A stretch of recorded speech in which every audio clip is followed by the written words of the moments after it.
അങ്ങനെ ഒരു ചെറിയ ഇടവേളയ്ക്ക് ശേഷം നമ്മുടെ ലോകേഷ് കനകരാജ് തിരിച്ചു വരികയാണ്. അതും ഇത്തവണ ഡയറക്ടറായിട്ടല്ല നടനായിട്ടാണ് തിരിച്ചു വരുന്നത്.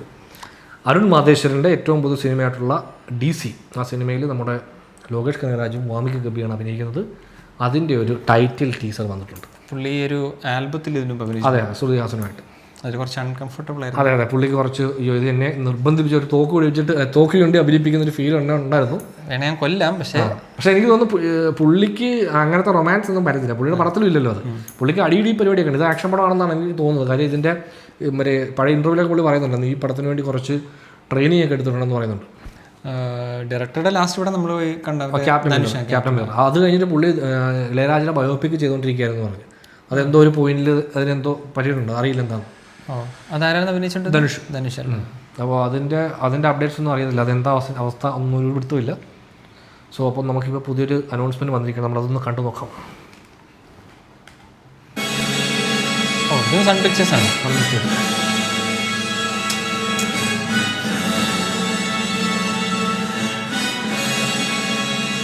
അന്നിഷ്ടപ്പെട്ട പരിപാടി ചോരാൻ്റെ ദേവദാസ്. ദേവദാസും ആ സാധനമാണോ?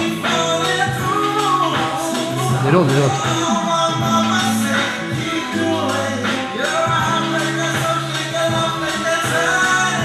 ചന്ദ്ര.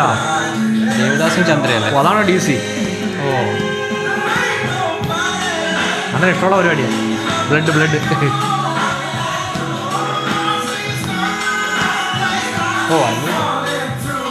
അത് അപ്പടം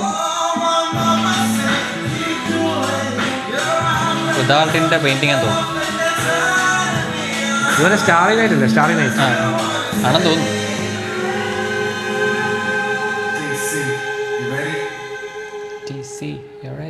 PC stunts സമ്മർ 2006 2026.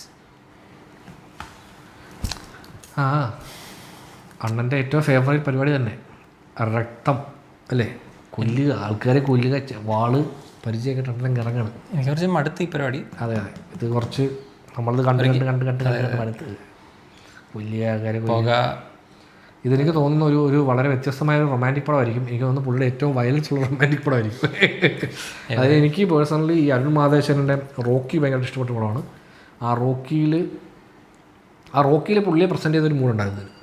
പിന്നെ ഇങ്ങനെ ലൊക്കേഷൻ നടത്തുന്നത് കാണുമ്പോൾ അതിൽ മറ്റേ വസന്തരവിയുടെ ക്യാരക്ടറിൻ്റെ ഒരു ഫീലൊക്കെ ഉണ്ടായിരുന്നു. കൊള്ളാം. അരുൺ മാധേശ്വരൻ നല്ലൊരു ഡയറക്ടറാണ്. അപ്പോൾ പുള്ളിയിൽ നമുക്ക് വിശ്വസിക്കാം. പിന്നെ അറിയാമല്ലോ, നമ്മൾ ലോക്കി നല്ല ഡയറക്ടറായിരുന്നു. നമ്മൾ ലോക്കിയിൽ ഭയങ്കര വിശ്വസിച്ച്. ക്യാപ്റ്റൻ മില്ലർ ഒരു പരിധി വരെ കൊള്ളായിരുന്നു, പക്ഷേ അതിൻ്റെ ലെങ്ത് ആയിരുന്നു അതിൻ്റെ പ്രശ്നം. കുറച്ചധികം നേരം പടം ഓടുമായിരുന്നു. ബട്ട് അത് ഭയങ്കര നല്ലൊരു വർക്കായിട്ടാണ് അന്ന് കണ്ടപ്പോൾ എനിക്ക് കൊള്ളാൻ പരിപാടിയാണ്. സ്കെയിൽ രസമുണ്ടായിരുന്നു. ബട്ട് ഇതാണ് അതിങ്ങനെ പൊക്കോണ്ടിരിക്കുക, അത് തീരുന്നില്ല. അപ്പോൾ ഇതും അറിയില്ല എന്താണ് പരിപാടിയെന്ന്. വാമിക ഗബി പുള്ളിക്കാരി എനിക്ക് പേഴ്സണലി നല്ലൊരു ആക്ട്രസ്സായിട്ട് തോന്നിയിട്ടുണ്ട്. നല്ല പുള്ളിക്കാരുടെ പടങ്ങളൊക്കെ കണ്ടുകൊണ്ടിരിക്കാം അത്യാവശ്യം. ലോകേഷിന് അഭിനയം ഉണ്ടാവും എന്നുള്ളത്. ഇനിയിപ്പോൾ ലോകേഷ് എനിക്ക് തോന്നുന്നു നാളെ പുള്ളി മര്യാദയ്ക്ക് അഭിനയിച്ചില്ല ഏറ്റവും കൂടുതൽ ഏറിയേക്കാൻ പോകുന്ന പുള്ളിയായിരിക്കും. കാരണം ഓൾറെഡി പുള്ളി ഇപ്പം കൂലിയുടെ പേരിൽ ഒരുപാട് ഏറെ നിൽക്കുന്ന ഒരു മനുഷ്യനാണ്. അല്ല, എന്തായാലും പുള്ളിയുടെ പ്രശ്നം തന്നെ എല്ലാവരും പുള്ളിയിൽ നിന്ന് ആഗ്രഹിക്കുന്ന കാര്യങ്ങളല്ല പുള്ളി ചെയ്യുന്നതെന്നുള്ളത്. അത് അവിടെയാണ് എക്സ്പെക്ടേഷൻ, ആൾക്കാരുടെ എക്സ്പെക്ടേഷൻ അനുസരിച്ച് ജീവിക്കാൻ എനിക്ക് പറ്റില്ല, അല്ലെങ്കിൽ എനിക്ക് പണം ചെയ്യാൻ പറ്റില്ല എന്ന് പുള്ളി പറഞ്ഞു കഴിഞ്ഞു. ഓക്കെ പുള്ളിയുടെ ലൈഫ്, പുള്ളിയുടെ തീരുമാനങ്ങൾ എന്താണെന്ന് വെച്ചാൽ കാണിക്കട്ടെ അല്ലേ. നമുക്ക് നല്ല പടം കണ്ടാൽ മതി, അത്രേ ഉള്ളൂ. പിന്നെ അനിരുദ്ധ് നല്ല ട്രാക്കാണ്.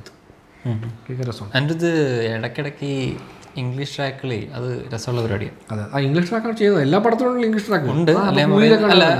പക്ഷേ പ്യുവറിൽ ഒരു കാര്യം നോക്കട്ടെ, ഇതിൻ്റെ ലിറിസിസ്റ്റ് ആരാണെന്ന് നോക്കട്ടെ. ആരാണ് ലിറിസിസ്റ്റ് എന്ന് നോക്കട്ടെ. ഹെയ്സൻബർഗാണ് ലിറിക്സ്. കണ്ട, അതെനിക്ക് തോന്നി. കാര്യം ഇംഗ്ലീഷ് സാധനം എഴുതുമ്പോൾ ഹെയ്സൻബർഗ് എന്ന് പറഞ്ഞൊരു അപരനാമത്തിൽ ആരൊരാളുണ്ട്. അത് ആരാണ് എന്നൊരു ചോദ്യം ഒരുപാട് പേര് ചോദിക്കുന്നുണ്ട്. ആരാണ് ഹെയ്സൻബർഗ് എന്ന്. ഇപ്പോൾ ഇവർ ഐഡൻറ്റിറ്റി പുറത്തുവിട്ടില്ല. അത് ആരുടെയോ ഒരു നിക് നെയിമാണ്. അതെ, ഇന്റർവ്യൂ പറഞ്ഞല്ലേ. അത് നേരത്തെ പറഞ്ഞിട്ടുണ്ട്. കുറേ നാളായിട്ട് ആ പുള്ളിയുടെ എല്ലാ പടത്തിലും ഹെയ്സൻബർഗ് എന്നൊരു പേര് ലിറിസിസ്റ്റിനോട് ഉണ്ട്. അല്ല, ഞാൻ പറയുന്നത് മറ്റേ നമ്മുടെ തമിഴ് ടൈപ്പ് ട്രാക്കിൽ ഇംഗ്ലീഷ് ലിറിക്സ് വരുന്നല്ല. ഇംഗ്ലീഷ് എഴുതുന്നത് ഫുൾ ഇംഗ്ലീഷ് സാധനം. അത് പുള്ളിയുടെ ഒരുപാട് പടത്തിലുണ്ട്. ഇപ്പം നമ്മൾ കണ്ട കൂലി മ്യൂസിക്കലി ഇംഗ്ലീഷ്. മ്യൂസിക്കൽ ഇംഗ്ലീഷ് അത് തന്നെ. ആ സാധനം അതിൽ ലിറിക്സ് പുള്ളി ഇംഗ്ലീഷ് വരുന്ന സാധനങ്ങളെല്ലാം എഴുതുന്നത് ഈ ഹെയ്സൻബർഗ് എന്ന് പറഞ്ഞ ആളാണ്. അപ്പോൾ അത് ആരാണ്? അത് ചിലർ വരുന്നത് അത് അനിരുദ്ധ് തന്നെ ആവാം.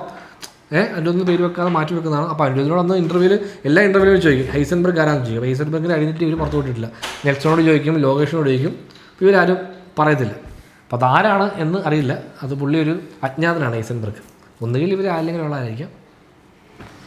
അപ്പോൾ അതുകൊണ്ട് ലിറിക്സും ആ പുള്ളിയാണ് എഴുതിയിരിക്കുന്നത്. സോ അവരുടെ യൂണിവേഴ്സ്, അവരുടെ ലൈഫ് അല്ലേ, അവരുടെ പടം നല്ല പടം ആവട്ടെ. അരുൺ മാതേശ്വരൻ എനിക്ക് കുറച്ച് വിശ്വാസമുണ്ട്. DC എന്തായാലും ചന്ദ്രയും ദേവദാസിൻ്റെ കഥ മറ്റേ അറിയാലോ. അപ്പോൾ വെള്ളവടി ഇവിടെ ഒരു പ്രോസ്റ്റിറ്റ്യൂട്ടിൻ്റെ ക്യാരക്ടറാണെന്ന് തോന്നുന്നു അമ്മയാവില്ല.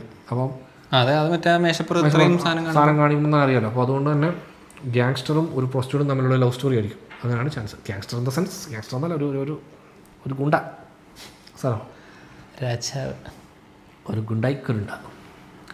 അപ്പോൾ ഏതായാലും ഇനി സിനിമ വരട്ടെ. നമ്മൾ ഫസ്റ്റ് ഡേ വർഷം കാണുന്നതായിരിക്കും. ഇൻട്രസ്റ്റിംഗ് എലമെന്റ്സ് ഉണ്ടാവട്ടെ.